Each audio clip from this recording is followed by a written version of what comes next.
Professor, thank you for having us. You are a professor of philosophy and ethics of information. What do you do? I do a lot of thinking and research on the transformations that information technologies are bringing about in our society, in our lives, in how we understand each other and ourselves, in how we understand the world, and in how we interact with the world. Technologies today, especially digital technologies, are transforming radically our self-conception, what we mean by being a human being, and how we conceptualize the world, what is real, what is of interest out there. And the work of a philosopher today is to develop a philosophy of information that provides our society with the right understanding and some conceptual tools to solve problems that are pressing. You defend a new concept, a new revolution. It's a big statement, the fourth revolution, the Turing revolution. Can you explain us what is that? Yes, so the fourth revolution is the fourth because there have been three before, inevitably, and they all concern our self-understanding, what we thought we were. Before Copernicus, we thought we were at the center of the universe, and because of that, we felt very important. Then Copernicus moved us away from that centrality.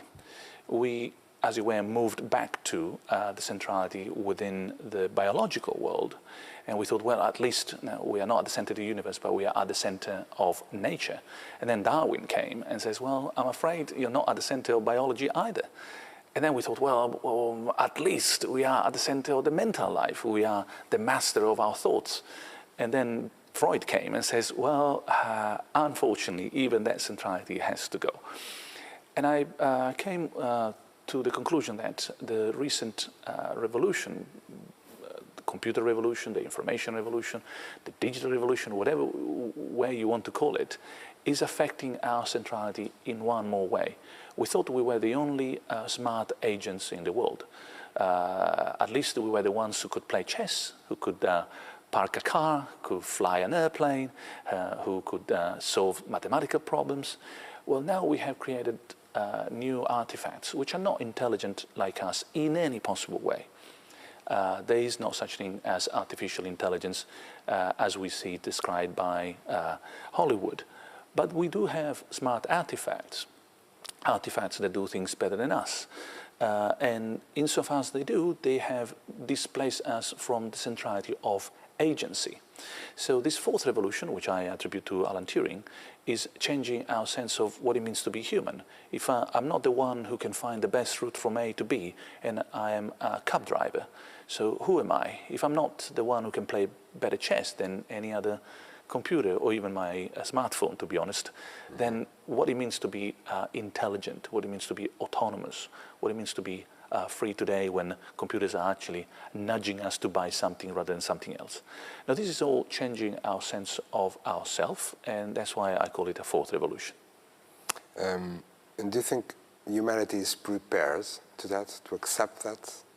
Will be aware of that transformation?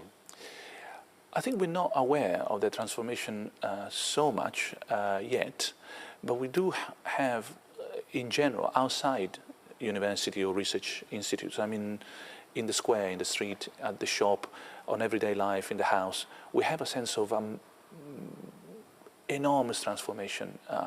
And just to give an example, we know that there's a lot of data out there. And we calculate data these days in terms of zettabyte. A zettabyte is an enormous amount of data. Imagine gazillions of data. Now, virtually all the zettabytes we have been created in the last 10 years. The whole history of humanity created less than 1 zettabyte. The other 40, 45, they have been created all in the last 10, 15 years.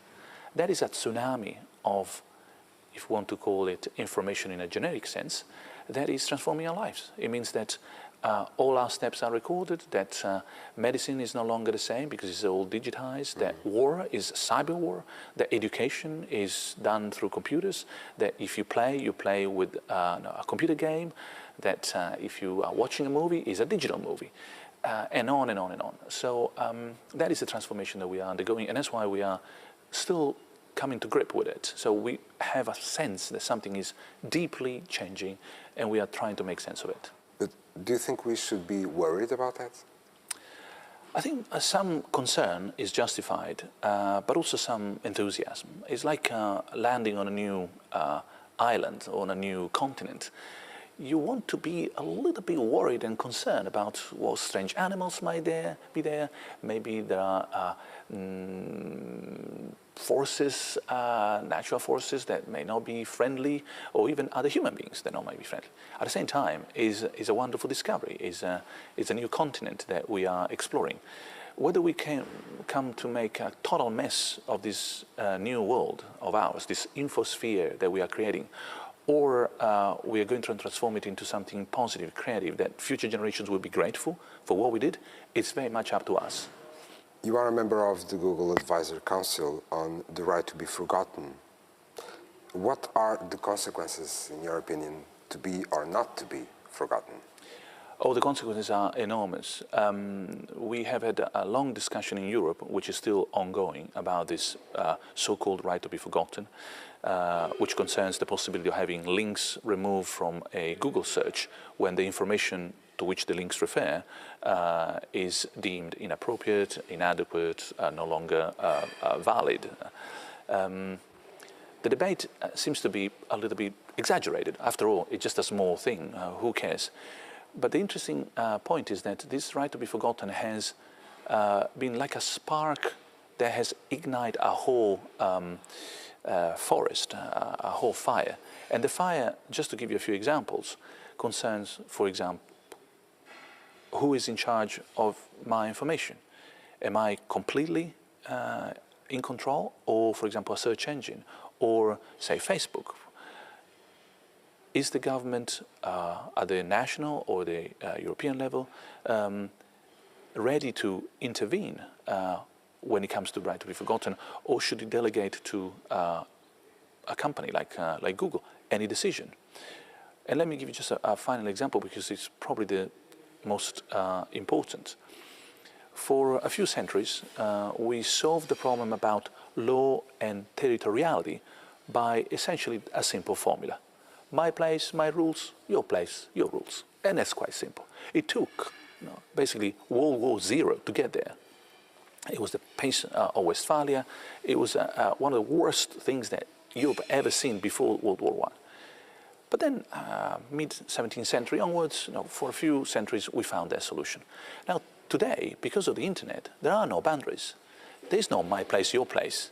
So when, for example, France asks Google to remove links to content that concerns a French citizen, should Google remove those links from everywhere, including, for example, the Google that is used in Portugal, or just in France? Well, according to some people, it should be everywhere. According to other people, like myself, it should be only national. But certainly we don't have a solution. In other words, the internet and the right to be forgotten have proved to us that the territoriality of the law has been hugely challenged, and we need to find new solutions. In 100 years from now, how do you think will be the relation between human and machines, or technology, if you prefer? So I can imagine a few scenarios. Perhaps the most optimistic, for once, is a scenario in which there will be a collaboration between humans and machines. We will be interacting with our machines, and our machines will be interacting with us in a sort of a hybrid way that reminds one of movies that are made in Japan, not in Hollywood. Sort of manga, and where you can see that the body and the mechanism, the mind and the information that is digital are kind of coming together in a continuum that is more human than we are today, but also more machine than what we have around us. Now that is the most optimistic scenario I can imagine. If we get there, the trouble is that we have serious problems at all levels: societal, economic, environmental, religious, and that might actually be the main stumbling block towards that scenario that I just described. What's the bad scenario that you can see? The worst scenario is one in which, I'm not talking about apocalyptic views, the most realistic worst scenario. The worst scenario is just, the whole world disappears.